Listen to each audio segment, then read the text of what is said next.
বহুদিন ধরে বলা হচ্ছে জুলাই সনদের ভিত্তিতেই হবে আগামী নির্বাচন। আরো পরিষ্কার করে বলা হয়েছে জুলাই সনদ স্বাক্ষর হলে তবেই হবে ত্রয়োদশ জাতীয় সংসদ নির্বাচন।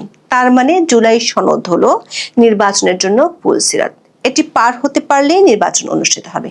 কিন্তু গত ৮ মাস ধরে চলতে থাকা জাতীয় ঐক্যের নামে তামাশার নাটকের শেষ দৃশ্য ভিন্ন ইঙ্গিত দিচ্ছে। বিএনপি ও তার সমমনা দলগুলো জুলাই সনদে স্বাক্ষর করার জন্য উন্মুখ হয়ে আছে।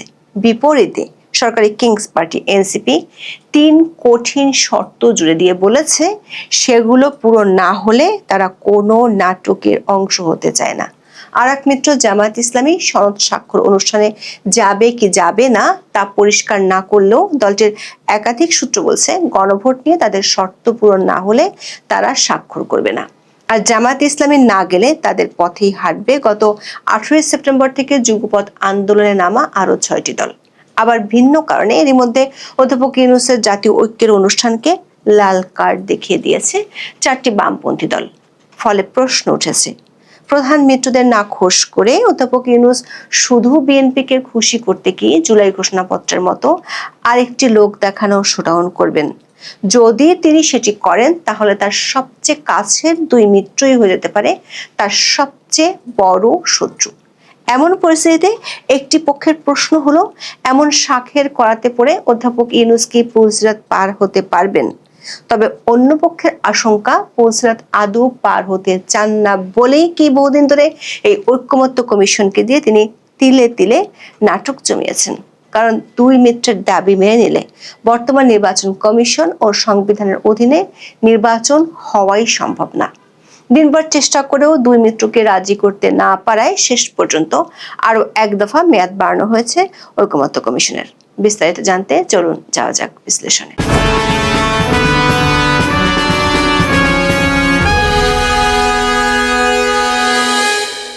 গত 15 মাসে যখনই সংকটে পড়েছেন তখনই অধ্যাপক ইউনূস ডাক দিতেন জাতীয় ঐক্যের। নিজের ও নিয়োগকর্তাদের পছন্দ মতো 33টি রাজনৈতিক দল এবং জোটকে নিয়ে এই ঐক্যের ব্যাপ্তি বাড়ান। তবে এর মধ্যে মাত্র 21টি রাজনৈতিক দল নির্বাচন কমিশনে নিবন্ধিত, মানে 11টি দলেরই নির্বাচনে অংশ নেওয়ার যোগ্যতাই নেই। আবার নির্বাচন কমিশনে নিবন্ধিত 52টি দলের মধ্যে 32টি দল থেকে গেছে এই ঐক্য নাটকের বাইরে। ফলে বহুবার প্রশ্ন উঠেছে, এমন খণ্ডিত ঐক্যের মাধ্যমে যেসব সংস্কারের কথা বলা হচ্ছে সেসব সংস্কার ভবিষ্যতে কতদিন টিকবে? তবে সেসব প্রশ্ন আর আপত্তি এখন অতীত। পছন্দসই ঐক্যমত্য কমিশন আর দলগুলোর মধ্যে দফায় দফায় 8 মাস ধরে চলে আলোচনা। লক্ষ্য ছিল সংস্কারের বিষয়গুলো নিয়ে জুলাই সনদ তৈরি করা হবে, যেখানে সবগুলো রাজনৈতিক দল স্বাক্ষর করবে, অধ্যাপক ইউনূস ঘোষণা করবেন ঐক্য দীর্ঘজীবী হোক।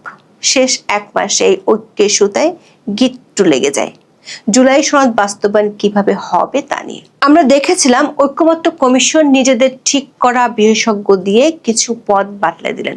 সেগুলোতে ঐক্যমত্য আসলো না। তড়িঘড়ি করে 1 দফা পিছিয়ে ঘোষণা হলো জুলাই সনদ স্বাক্ষরের দিনক্ষণ। তাতে সংকট আরো বাড়লো। 2 মিত্র বেঁকে বসলো। অধ্যাপক ইউনূস 15 অক্টোবর নিজেই বৈঠক ডাকলেন, কিন্তু সেখানেও দফা রফা হলো না। উল্টো কিংস পার্টি এনসিপি 16 অক্টোবর সংবাদ সম্মেলন করে জানিয়ে দিল 3টি শর্ত পূরণ না হলে তারা জুলাই সনদ স্বাক্ষর অনুষ্ঠানে যাবে না। দর্শক, আপনাদের হয়তো মনে আছে এর আগে জুলাই ঘোষণাপত্রের অনুষ্ঠানের সময় এনসিপির 5 নেতা কক্সবাজারে ঘুরতে গিয়ে বেশ বিতর্কের জন্ম দিয়েছিল। তবে এবার 17 অক্টোবর জুলাই সনদের স্বাক্ষর অনুষ্ঠানে না গেলে তারা কোথাও ঘুরতে যাবেন কি না সেটি জানা যায়নি। এনসিপির আহ্বায়ক নাহিদ ইসলাম সংবাদ সম্মেলনে যে 3টি দাবির কথা বলেছেন সেগুলো না হলে তারা জুলাই সনদে স্বাক্ষর করবে না বলে বলেছেন। সেই দাবিগুলো হলো, 1, জুলাই সনদ বাস্তবায়ন আদেশের খসড়া স্বাক্ষর অনুষ্ঠানের আগেই প্রকাশ করতে হবে। এই আদেশ জারি করবেন সরকার প্রধান হিসেবে প্রধান উপদেষ্টা অধ্যাপক মোহাম্মদ ইউনূস। 2 নম্বর শর্ত হলো জুলাই সনদের 84টি সংস্কারের বিষয়ে গণভোট হবে। এতে নোট অফ ডিসেন্টের আলাদা কোনো কার্যকারিতা থাকবে না। গণভোটের প্রশ্ন কি হবে তা আগেই চূড়ান্ত করতে হবে এবং তা রাজনৈতিক দলগুলোকে দেখাতে হবে। 3 নম্বর শর্ত হলো গণভোটের মাধ্যমে জনগণ যদি জুলাই সনদের পক্ষে রায় দেয় তবে নোট অফ ডিসেন্ট এর কোনো কার্যকারিতা থাকবে না। সরকার আর এক মিত্র জামাত ইসলামী গো ধরেছে, নভেম্বরে গণভোটের ঘোষণা না আসলে তারা জুলাই সনদের অনুষ্ঠানে যাবে না।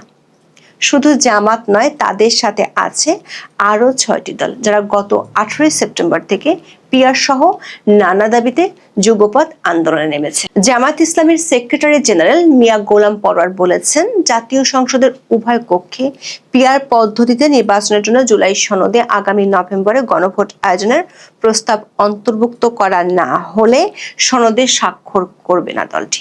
দর্শক, আমাদের বিশ্লেষণ হলো, এনসিপির 3টি এবং জামাতের নভেম্বরে গণভোটের দাবি মানলে বর্তমান নির্বাচন কমিশন ও সংবিধানের অধীনে ত্রয়োদশ জাতীয় সংসদ নির্বাচন অনুষ্ঠান সম্ভব নয়। দুটো উদাহরণ দিয়ে বোঝাতে চাই কেন সম্ভব নয়। দর্শক, জুলাই সনদে 84টি প্রস্তাব আছে, তার মাত্র 27টিতে ঐকমত্য কমিশনে অংশ নেওয়া সব কটি দল একমত হয়েছে। বাকি প্রস্তাবগুলোতে কোনো কোনো দলের নোট অফ ডিসেন্ট দেওয়া আছে। এই নোট অফ ডিসেন্ট গুলোকে উড়িয়ে দেওয়ার জন্য এনসিপি ও জামাত ইসলামী গণভোট চায়। যদি গণভোটে পিআর পদ্ধতি আর 2 কক্ষ বিশিষ্ট আইনসভা নির্বাচন পাশ হয়ে যায়, তাহলে বর্তমান সংবিধানের আলোকে নির্বাচনের আর সুযোগ থাকে না। কারণ বর্তমান সংবিধানে সংসদ 1টি, 2টি সংসদের ব্যবস্থা করা, সেগুলোর জন্য নির্বাচনের আয়োজন করা দুটোই মহাযোগ্য। সে যোগ্য ফেব্রুয়ারির মধ্যে সারবে বা কিভাবে? তার চেয়ে বড় প্রশ্ন, জুলাই সনদের আলোকে যদি নির্বাচন হয়, তাহলে বর্তমান নির্বাচন কমিশনের নিয়োগ অবৈধ হয়ে যায়। ঐকমত্য হওয়া বিষয়ের 52 নম্বরে নির্বাচন কমিশন গঠনের বিষয়ে বলা হয়েছে। বাছাই কমিটিতে থাকবে জাতীয় সংসদের স্পিকার, ডেপুটি স্পিকার, প্রধানমন্ত্রী, বিরোধী দলের নেতা এবং আপিল বিভাগের একজন বিচারপতি। বর্তমানে এএম নাসির উদ্দিনের নেতৃত্বে যে কমিশন গঠন করা হয়েছে, সেটি জুলাই সনদে উল্লেখিত পদ্ধতিতে গঠন করা হয়নি। প্রশ্ন হলো, জুলাই সনদের আলোকে আগামী জাতীয় সংসদ নির্বাচন করতে গেলে কি নতুন নির্বাচন কমিশন গঠন করতে হবে? কিন্তু বর্তমানে যেহেতু সংসদ নেই, স্পিকারও নেই, তাহলে কার নেতৃত্বে বাছাই কমিটি হবে? অধ্যাপক ইউনূস যদি এনসিপির দাবি মেটাতে গিয়ে জুলাই সনদকে আইনি ভিত্তি দিয়ে দেন, তাহলে বর্তমান নির্বাচন কমিশনের অধীনে নির্বাচন হয় বা কিভাবে? এদিকে বামপন্থী 4টি দল সংবাদ সম্মেলন করে জানিয়ে দিয়েছে, তারাও যাচ্ছে না স্বাক্ষর অনুষ্ঠানে। না যাওয়ার পেছনে 7টি কারণ তুলে ধরেছে এই বাম দলগুলো। তাদের পক্ষ থেকে আসা গুরুতর অভিযোগ হলো, সংবিধান থেকে ডিক্লারেশন অফ ইন্ডিপেন্ডেন্স এবং প্রোক্লেমেশন অফ ইন্ডিপেন্ডেন্স বাদ দেওয়ার সুপারিশ করা হয়েছে। দর্শক, যে মুক্তিযুদ্ধের ঘোষণাপত্রের উপরই বাংলাদেশ দাঁড়িয়ে আছে, সেটি আর রাখছে না আলী রিয়াজের ঐকমত্য কমিশন। আলী রিয়াজের কমিশনের সুপারিশ অনুযায়ী স্বাধীনতার ঘোষণাপত্র বাদ দিয়ে তফসিলে ঢুকবে জুলাই সনদ। সরকার একাধিক সূত্র বলছে, 2 মিত্রের বিরোধিতা সত্ত্বেও অধ্যাপক ইউনূসকে লন্ডন বৈঠকের সমঝোতা অনুযায়ী জুলাই সনদ স্বাক্ষর অনুষ্ঠান করতে হচ্ছে। তবে অন্য একটি পক্ষ বলছে, জুলাই সনদ নিয়ে যত নাটক হয়েছে, সেগুলো দেখলে মনে হতে পারে বিভেদ বজায় রেখে স্বাক্ষর অনুষ্ঠান নতুন কোনো নাটক। সনদের সাথে সম্পর্কিত একটি সূত্র উদাহরণ হিসেবে বলছে, গত আগস্ট মাসে যখন জুলাই সনদের চূড়ান্ত খসড়া তৈরি করা হয় এবং রাজনৈতিক দলগুলোর কাছে পাঠানো হয়, তখন এই সনদে বলা হয়েছিল, বিদ্যমান সংবিধান বা অন্য কোনো আইনে ভিন্নতর কিছু থাকলে সেই ক্ষেত্রে এই সনদের বিধান বা প্রস্তাব অথবা সুপারিশ প্রাধান্য পাবে। শুরু থেকে ঐকমত্য কমিশনের সদস্যরা জানতেন এটি বেআইনি একটি প্রস্তাব। তারপরও এটি দেওয়া হয়েছিল যাতে এটি নিয়ে বিতর্ক হয়। আবার একেবারে শুরুতে বলা হয়েছে, যেসব প্রস্তাবে সব দল একমত হবে সেগুলো নিয়ে জুলাই সনদ হবে। অথচ পরে সেখানে নোট অফ ডিসেন্টের বিষয়গুলো অন্তর্ভুক্ত করে বিতর্ক জোরালো করা হলো। সূত্রগুলো বলছে, এমন নানা বিতর্ক নিজ থেকে কমিশন তৈরি করেছে। আবার একই সাথে বলা হচ্ছিল, জুলাই সনদ না হলে নির্বাচন হবে না। প্রশ্ন হলো, জুলাই সনদের মাধ্যমে সরকারি ঐক্যের মধ্যে যে অনৈক্য তৈরি হলো, সেটিকে তাহলে নির্বাচন না হওয়ার ইঙ্গিত? সরকার একাধিক সূত্র বলছে, ঘোষণা অনুযায়ী সরকার 17 অক্টোবর বিকেল 4টায় সংসদ ভবনের সামনে জুলাই সনদ স্বাক্ষর অনুষ্ঠান করার সিদ্ধান্ত বজায় রাখতে চায়। 16 অক্টোবর দিনভর 2 মিত্রকে বোঝানোর জন্য সরকারের পক্ষ থেকে নানা চেষ্টা করা হয়েছে, কিন্তু সে চেষ্টা ফেল করায় সন্ধ্যায় ব্রিফিং করেন আলী রিয়াজ। তার আগে তৃতীয়বারের মতো ঐকমত্য কমিশনের মেয়াদ আবারও বাড়ানো হয়েছে। কেন বাড়ানো হয়েছে তার ইঙ্গিত আলী রিয়াজের বক্তব্যে পাওয়া গেছে। তিনি বলেছেন, কোনো রাজনৈতিক দল আগামীকাল শুক্রবার জুলাই জাতীয় সনদে স্বাক্ষর না করলে পরবর্তী সময়ে সই করার সুযোগ থাকবে।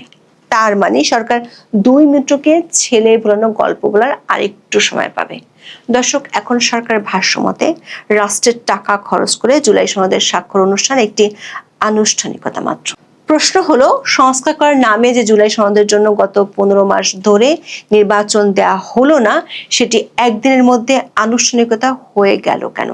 আবার সেই আনুষ্ঠানিকতা মন ভরে দেখার জন্য দেশবাসীর উদ্দেশ্যে বার্তাও দিয়েছেন অধ্যাপক ইউনূস।